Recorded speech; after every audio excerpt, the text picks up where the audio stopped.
The United States faces an increasingly complex and dangerous security environment. Indeed, it is fair to say that this is the most dangerous moment since the Cold War.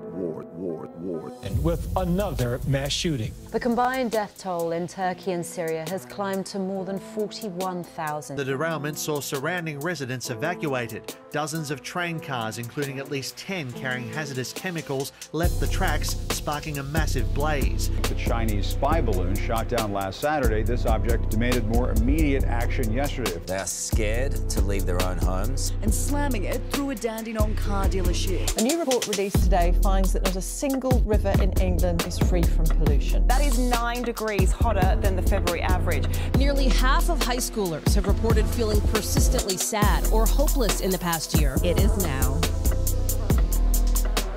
90 seconds to midnight. Welcome to the Daily Mind Trap, where my hope is that collectively we can learn about our world, develop self-awareness, and maybe even find comfort in chaos. Today I'm reminding y'all to drink water.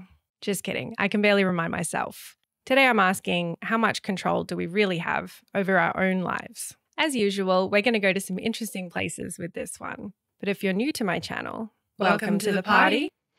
Please subscribe if you want to see more from me.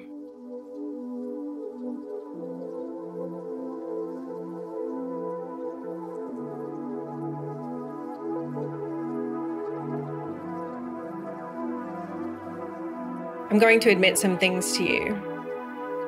I eat meat. I don't always recycle. My car isn't electric. And if I'm truly being honest with myself, most of my clothes were probably made by children in factories. Just do it! Just end it! I don't deserve to live! Now look, if you're starting to become enraged because of how little I care about people and the environment, go ahead. That's valid. I'm far from perfect. But if you can, try to put that anger aside for just a second, because I'm going to use myself, the terrible person that I am, as an example. See, caring isn't the only component that we need in order to achieve stuff and be a good person. We're impacted by lots of other things too, like environment, energy, resources, time, guilt, social, cultural, and systemic factors, health and disability, and a myriad of other things that play a part in how we interact with the world and other people. There's also this problem of being too self-aware, too woke. It makes us miserable. The second we start to think about the state of the world, it's like a never-ending pit of despair. Then in our quest to correct this guilty feeling that we have for existing, we take it upon ourselves to not only make changes to our lives, but also to the whole freaking world. And in the best cases, this has a positive impact where good things happen because of our collective decisions. But also, in many cases, our guilt is not absolved. Many lifer activists will talk about how they spent their life fighting for better conditions, only to have the next generation come through with no knowledge of that struggle and say that actually they're doing it all wrong and that actually they know better. Move over, Grandma. The important lesson here is that often we don't even live to see the positive changes that we work towards, and that the nature of existence is so variable. Circumstances so transient that even if we were to accomplish things to the best possible standard, it might not work out, or it might make things worse in other ways. I'm just saying, the road to hell was paved with good intentions. Yeah, but does that mean we shouldn't try? Well, no, of course we should try. Which leads me to my next point.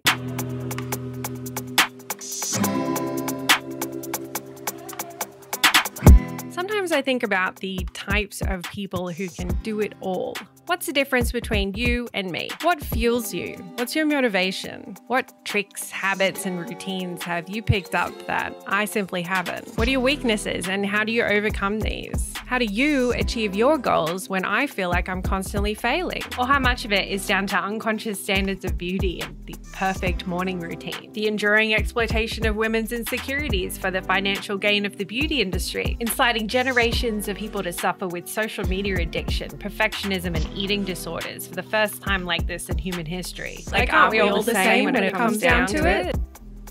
This type of thinking is what led me to self-help in the first place. How do I fix myself? And what I learned along the way was something completely different, but don't worry, no spoilers. I suppose that's why so many researchers study what they do. When somebody's affected by something personally, they dedicate some time to figuring out why that thing occurs and how they can contribute to resolving it for other people. I touched on this briefly in my last video.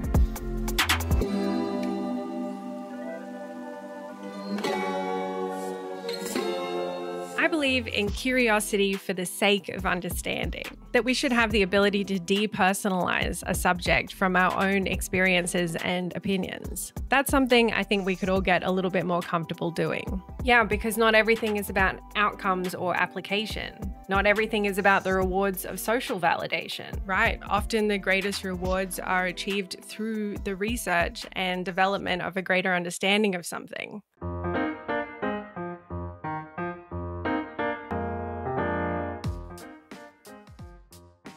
Your locus of control is the degree to which you feel that you have control over the things that happen in your life. It's how much you feel a sense of agency over your life. If your focus leans more towards an internal locus of control, you may be more likely to take responsibility for your actions. You tend to be less influenced by the opinions of others. You're more open to exploring options and solutions. You probably feel more confident in the face of challenges and recover more quickly from setbacks. And you expect that life will have ups and downs. You say, well, this is going to be hard. I might not get what I want, but I'll put in the effort, I'll try my best, and I'll see what happens. If your focus leans more towards the opposite end of the spectrum, then you have an external locus of control. You probably tend to blame other people or forces when things don't work out for you. You're pessimistic and you often feel victimized. You don't believe that you can change the situation through your own efforts. You worry, what if this happens? You have trouble recovering from setbacks, and you might feel powerless or hopeless in the face of difficult situations. You say, what's the point in trying? It never works out for me anyway. If somebody is feeling stuck in an external locus of control mindset, they might be ashamed to go through the process of learning something new because they cannot endure the initial stages of being bad at it. But these beginning stages of trying and failing is what develops resilience. Right. And according to a bunch of smart people, an internal locus of control and resilience are the biggest predictors of success. Well, hang on. Sometimes you really can't do much of anything, like buying an electric car if you simply don't have the money or conditions to support that goal. Sometimes you can do something, like donating to a cause or making ethical clothing choices, again, if you have the money and conditions to support those goals. And sometimes you can do something that really doesn't do much of anything, because massive corporations do more harm than we could ever imagine, all the while receiving massive tax benefits while contributing to global pollution problems. Sometimes you can do things for yourself that isn't particularly helpful for anyone else, like a healthy lifestyle, eating well and regular exercise. I mean, that's a full-time job in itself, really. But then, you should really think about going vegan and riding your bike instead of using fossil fuels and making all of your clothes yourself out of your dog's winter fur clumps.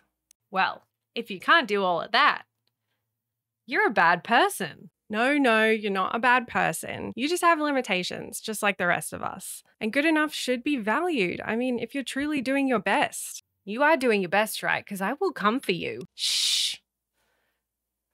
Actually, looking after yourself probably does do a lot for you and your community in the long run. You'll have less impact on government support, medical, aging-related social costs, able to better support your family as they age. Maybe you'll get a better education because you had diverse goals. Who knows? There's millions of possibilities. Exactly right. Nothing is determined by one single factor. There are always a multitude of factors that influence outcomes. But this concept ponders what happens to you when you believe that you have a role in your life outcomes, which in turn affects how empowered you feel, how much effort you put in, and how you deal with the emotional ups and downs that come with whatever the result is. The point is to try to focus on what you can control and not to get stuck in all the things that you can't control in the world. Not an easy feat, but something to think about nonetheless. If you'd like to know more about locus of control theory, including ways to promote more of an internal locus of control, then I would recommend Dr. Tracy Mark's YouTube channel and also the book Mindset by Dr. Carol Dweck. Or maybe you think that this concept is too simplistic or complete BS. I'd love to know why and what you think about it, so please feel free to discuss further in the comments.